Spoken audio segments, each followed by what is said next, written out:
Semoga yang subscribe diberikan rezeki melimpah dari jalan tak terduga. Dan yang like komen, dimudahkan jalannya menuju surga di hari akhir nanti. Siapa yang tak mendengar nama Qorun? Qorun adalah seorang sosok kaya raya di zaman Nabi Musa, tapi namanya melegenda hingga sekarang. Kisahnya diabadikan dalam Al-Quran, bahkan menjadi peribahasa atau ungkapan di masyarakat guna menggambarkan seseorang yang mirip dengan tabiatnya atau menisbatkan harta yang ditemukan terpendam dalam tanah sebagai harta Qorun. Qorun adalah miliarder kaya raya yang hidup sejaman dengan Nabi Musa. Saking kaya rayanya, Qorun setiap kali keluar dari rumahnya, ia didampingi dengan 300 pelayan laki-laki dan 300 pelayan perempuan. Qorun juga dikawal oleh 4.000 pengawal yang diiringi 4.000 binatang ternak, ditambah 60 ekor unta yang khusus membawa kunci-kunci guna penyimpanan harta kekayaannya itu. Itu dilakukan semata-mata sebagai bentuk kesombongan bahwa dialah manusia paling kaya, paling terhormat, dan memiliki pengikut setia. Ia merasa lebih mulia dibandingkan Nabi Musa alaihissalam. Orang-orang tentu saja akan penasaran seberapa banyak harta kekayaan Qorun jika pengawal dan pembawa kunci gudang kekayaannya sebanyak itu. Lalu berapakah harta yang dimiliki Qorun yang disimpan dalam gudang-gudangnya tersebut? Sebelum saya melanjutkan, dimohon untuk menonton video ini sampai selesai supaya tidak ada kesalahpahaman dalam memahami isi cerita, serta mohon bantu channel ini semakin berkembang dengan cara tekan subscribe dan silahkan tinggalkan like serta komen positifnya. Semoga dukungan pemirsa Risalah Kehidupan bernilai pahala dan menjadi wasilah dimudahkannya segala urusan pemirsa sekalian. Pemirsa Risalah Kehidupan, di zaman sekarang banyak orang yang mengistilahkan rezeki yang tak terduga dengan istilah harta Qorun. Lalu dari manakah sumber harta kekayaan Qorun yang sangat luar biasa itu? Serta di manakah Qorun dan hartanya ditenggelamkan? Siapakah Qorun dan bagaimana kisahnya dengan Nabi Musa? Qorun merupakan kaum Nabi Musa alaihissalam. Disebutkan oleh Ibnu Jurayj, nama lengkap Qorun adalah Qorun ibnu Yashar, ibnu Qahis, ibnu Lawi, ibnu Yakub. Ia merupakan putra paman atau sepupu Nabi Musa alaihissalam. Pasalnya, Nabi Musa alaihissalam sendiri adalah putra Imron, sedangkan Imron adalah putra Qahis. Dengan kata lain, Qorun masih satu kakek dengan Nabi Musa alaihissalam, yakni kakek Qahis. Ia adalah umat Nabi Musa yang taat. Tidak hanya memiliki banyak harta, Qorun juga termasuk orang yang cerdas dan berilmu. Ia menguasai ilmu duniawi dan ilmu ukhrawi, dan tercatat bahwa Qorun adalah ahli di bidang kimia. Dirinya tercatat sebagai ahli kitab Taurat setelah Nabi Musa. Kepandaian Qorun dalam ilmu agama membuat dirinya sering disebut dengan ilmu nawir atau orang yang memberi cahaya dan penerangan. Suaranya terkenal merdu dalam membaca kitab Taurat. Selain itu, Qorun juga lihai dalam berbisnis. Ia mengetahui trik investasi yang menguntungkan serta jalur perdagangan internasional yang strategis di zamannya. Kekayaan Qorun begitu banyak sebagaimana tercatat dalam surat Al-Qasas ayat 76. Sesungguhnya Qorun termasuk kaum Musa, tetapi dia berlaku aniaya terhadap mereka. Kami telah menganugerahkan kepadanya pembendaharaan harta yang kunci-kuncinya sungguh berat dipikul oleh sejumlah orang-orang yang kuat. Dalam riwayat Khaisamah disebutkan, untuk mengangkut kunci gudang kekayaan Qorun dibutuhkan 60 bigol atau sejenis kuda kecil. Ukuran kuncinya sebesar jari, bahannya terbuat dari kulit dan setiap kunci digunakan untuk satu gudang. Maka keluarlah Qorun kepada kaumnya dalam kemegahannya. Para ulama tafsir menjelaskan, Korun keluar dengan baju mewah diiringi dengan 300 gadis berbaju merah dan 4.000 kendaraan kuda. Tak heran iring-iringan Korun itu mengundang decak kagum mereka yang gandrung terhadap harta kekayaan. Sebagaimana yang terekam dalam Al-Quran, moga-moga kiranya kita mempunyai seperti apa yang telah diberikan kepada Korun. Sesungguhnya ia benar-benar mempunyai keberuntungan yang besar. Quran Surat Al-Qasas ayat 79. Namun tak sedikit kaumnya yang mengingatkan, dan ingatlah ketika kaumnya berkata, janganlah engkau terlalu bangga. Sesungguhnya Allah tidak menyukai orang-orang yang terlalu membanggakan diri atau disebut farihin. Sebagian ulama menafsirkan istilah farihin di sana juga berarti takabur atau zolim, berbuat kerusakan, arogan, dan tidak mau bersyukur terhadap nikmat. Korun dikisahkan memiliki ribuan gudang yang berisikan emas dan perak. Bila keluar rumah, Korun selalu berpakaian mewah dan dikawal oleh 600 pelayan. Ia diiringi 4.000 ekor kuda dan 60 ekor unta yang membawa kunci-kunci gudang kekayaannya. Namun sayang seribu sayang, Korun kemudian membangkang pada Nabi Musa dan menjadi pengikut setia Fir'aun. Mengenai dari mana asal-usul kekayaan Korun, ada beberapa riwayat yang memberitakan tentang asal-usul kekayaan Korun tersebut. Sumber pertama menyebutkan bahwa jauh sebelum memiliki kekayaan, Korun hanyalah seorang lelaki miskin yang tidak mampu menafkahi keluarganya sendiri. Anaknya sangat banyak. Lalu suatu hari ketika Korun datang kepada Nabi Musa, ia meminta Nabi Musa alaihissalam untuk mendoakannya agar Allah memberikan harta benda yang banyak. Korun juga meminta Nabi Musa mengajarinya ilmu kimia dan ilmu-ilmu kehidupan lainnya. Korun dikenal sebagai orang yang soleh dan mengikuti ajaran Ibrahim dengan baik, sehingga tanpa pikir panjang Nabi Musa alaihissalam menyetujui permintaannya. Allah Subhanahu wa Ta'ala mengabulkan doa Nabi Musa. Korun diberikan kecerdasan luar biasa dan menguasai ilmu yang telah diajarkan kepadanya. Korun menguasai teori dan praktik pembuatan emas permata dan beragam perhiasan mewah lainnya. Ia juga pakar dalam ilmu arsitektur, rancangan bangunan, penataan kota, dan lain sebagainya. Tidak lama setelah itu, hidupnya berubah. Korun pun hidup dengan bergelimbang harta. Ribuan gudang yang dimilikinya penuh dengan emas dan perak. Namun sayangnya, keberuntungan yang didapatkannya membuatnya gelap mata. Korun mulai hidup dengan penuh pamer, keangkuhan, dan penuh kesombongan.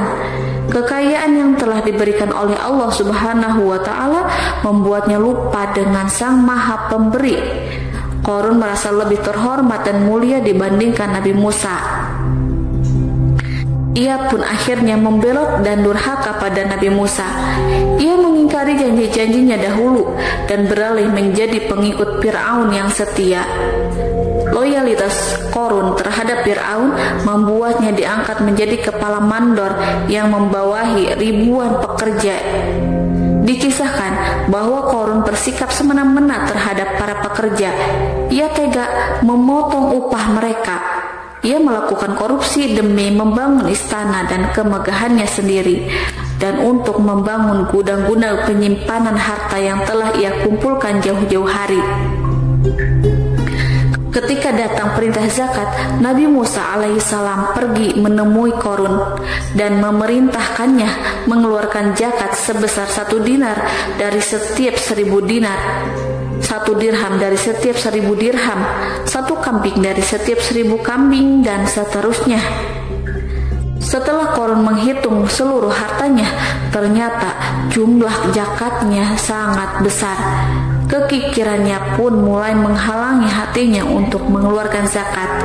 Qarun enggan membayar zakat ketika Nabi Musa alaihissalam menagih zakat yang diperintahkan oleh Allah untuk ditunaikannya. Ketika Qarun diminta zakat, ia langsung marah dan tidak memberikan sedikit pun kekayaannya. Dia berpikir bahwa harta kekayaan yang dimilikinya didapat dari hasil kerja dan usahanya sendiri, dan tidak ada kaitannya dengan siapapun, termasuk Allah Subhanahu wa Ta'ala. Janji Qarun untuk lebih taat beribadah dan membantu sesama jika diberi kekayaan oleh Allah dilupakannya. Dia mempergunakan kekayaannya tersebut dalam kesesatan, kezaliman, dan permusuhan, sehingga membuatnya menjadi sombong dan terlena. Orang-orang beriman pada masa itu sering menasehati Qarun untuk bersyukur atas nikmat yang Allah berikan kepadanya, tetapi dia tidak mengindahkan nasihat tersebut. Dari sikapnya tersebut sudah jelas bahwa Qarun tidak membutuhkan nasihat kebenaran, bahkan merasa tidak takut dengan ancaman Allah, sebab Qarun merasa sudah memiliki segalanya. Qarun merasa dirinya hebat dan pintar serta punya banyak pengikut setia, punya banyak pengawal dan merasa aman karena dekat dengan Raja Fir'aun. Qarun berkata, "Sesungguhnya aku mendapatkan harta ini karena ilmu yang ada padaku." Qarun sangat sombong. Ia merasa hartanya didapatkannya sendiri tanpa campur tangan dan kehendak Zat yang Maha Kaya, yakni Allah Subhanahu wa Ta'ala. Apakah Qarun lupa ataukah ia tidak tahu bahwa Allah telah membinasakan orang-orang sombong sebelumnya, yang bahkan lebih kuat darinya, yang lebih kaya darinya, yang lebih banyak pengawalannya, lebih kokoh dan tak terkalahkan dibanding dirinya?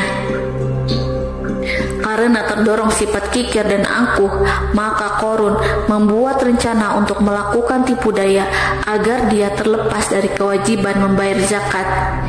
Dia ingin menjatuhkan nama baik dan citra baik Nabi Musa alaihissalam. Kemudian dia mengumpulkan tokoh-tokoh konglomerat Bani Israel. Ia berkata kepada mereka, "Wahai saudara-saudaraku, terhadap apa yang diperintahkan Musa untuk membayar zakat, apakah kalian akan mematuhinya? Sekarang dia hendak mengambil harta yang ada di tangan kalian, maka pikirkanlah suatu cara untuk menghindari perintahnya." Para pembesar-pembesar yang dipanggil kemudian menjawab, "Wahai paduka Qarun, engkau lebih besar daripada kami. Kami akan melakukan apapun yang kau inginkan." Qarun pun berkata, "Datangkanlah kepadaku wanita cantik. Aku akan memberinya hadiah besar jika ia berhasil menggoda dan memfitnah Nabi Musa." Ketika wanita cantik yang diinginkan datang, Qarun memberikan kepadanya uang muka sebagai jaminan. Ia akan membayarkan seluruh yang dijanjikan ketika berhasil menjalankan misinya. Bukan hanya itu, Qarun pun berjanji akan menjadikan wanita ini sebagai istrinya. Dan keesokan harinya, Qarun mengumpulkan Bani Israel. Setelah itu, Qarun menghadap kepada Nabi Musa seraya berkata, "Orang-orang menanti kedatangan Anda, sampaikanlah saran dan nasihat kepada mereka." Nabi Musa kemudian keluar dari rumahnya. Ia mulai menyampaikan nasihat pada umatnya. Di antara nasihatnya, beliau berkata, "Barang siapa yang mencuri, aku akan memotong tangannya. Barang siapa yang memfitnah, aku akan mencambuknya sebanyak 70 kali.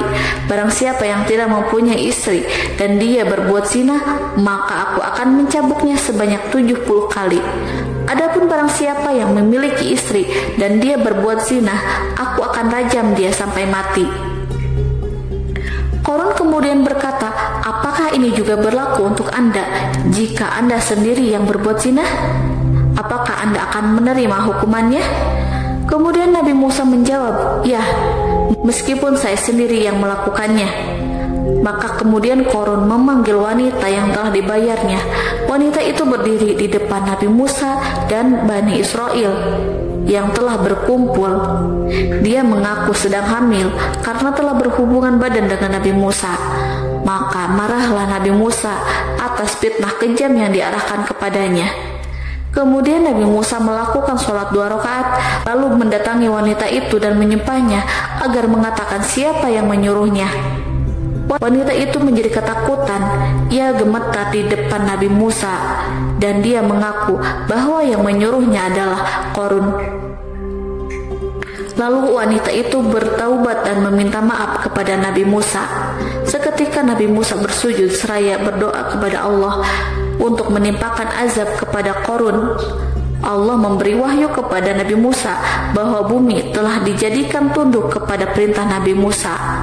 Kemudian Nabi Musa berkata kepada bumi, "Wahai bumi, telanlah Qarun beserta kekayaannya, habiskanlah semua." Kala itu Allah menurunkan wahyu kepada Nabi Musa alaihissalam untuk memerintah bumi apapun yang diinginkannya. Begitu Nabi Musa alaihissalam datang dengan wajah sangat marah, barulah Qarun merajuk, "Wahai Musa, sayangilah aku." Sementara Nabi Musa alaihissalam tak bergeming. Beliau lantas berkata pada bumi, "Wahai bumi, ambillah mereka." Seketika rumah Qarun mulai bergetar. Qarun dan antek-anteknya mulai dibenamkan hingga bagian lututnya. Rumahnya ikut turun sedalam lutut. Qarun kembali merajuk, "Sayangilah aku Musa." Rumahnya kembali berguncang. Kini Qarun dan kawan-kawannya kembali terbenam hingga bagian pusar. Demikian pula rumahnya. Qarun terus merajuk, "Wahai Musa, sayangilah aku." Sementara Nabi Musa alaihissalam kembali meminta bumi, "Wahai bumi, ambillah mereka." Rumah Qarun berguncang lagi, sementara Qarun dan kawan-kawannya terus terbenam hingga bagian tenggorokannya. Demikian pula rumahnya. Qarun lagi-lagi menjerit, "Wahai Musa, sayangilah aku." Namun Nabi Musa alaihissalam tak bergeming. Beliau terus meminta bumi menelannya, hingga akhirnya Qarun dan kawan-kawannya hilang seluruhnya di telan bumi. Tak lama setelah itu Allah pun berkata, "Wahai Musa, apa yang membuatmu bersikap demikian? Padahal demi kemuliaanku, andai dia Qarun berdoa kepadaku, niscaya aku akan rahmati. Maka kami benamkan dia beserta rumahnya ke dalam bumi, maka tidak ada baginya satu golongan pun yang akan menolongnya selain Allah, dan dia tidak termasuk orang-orang yang dapat membela diri." Quran Surat Al-Qasas ayat 81. Lalu di manakah lokasi ditenggelamkannya Qarun beserta harta bendanya? Konon berdasarkan kepercayaan beberapa masyarakat setempat, Qarun ditenggelamkan di sekitar sungai atau danau Moris yang terletak di kota Fayum, negara Mesir. Qarun konon mendirikan istana dan di tempat itu pula ia ditenggelamkan. Dahulu Qarun berkeinginan membangun sebuah istana, namun tidak diizinkan oleh Fir'aun jika istana itu dibangun di samping istana Fir'aun. Terlebih Qarun juga tidak ingin membangun istana di tengah pemukiman Bani Israel yang terletak di tanah Jasan. Fir'aun pun memberikan tanah di wilayah Fayum. Kemudian di tepi sungai Fayum inilah Qarun membangun istananya yang megah dan di dalamnya membangun Al-Kunuz atau gudang penyimpanan harta berisi emas dan perak. Salah satu bukti arkeologis yang dapat dijumpai di lokasi tersebut adalah runtuhan bangunan yang diduga sebagai tempat tinggal Qarun yang berjarak sekitar 2 km dari Danau Qarun. Menurut beberapa sumber, bangunan yang masih berdiri kokoh tersebut adalah benteng yang dibangun oleh Qarun.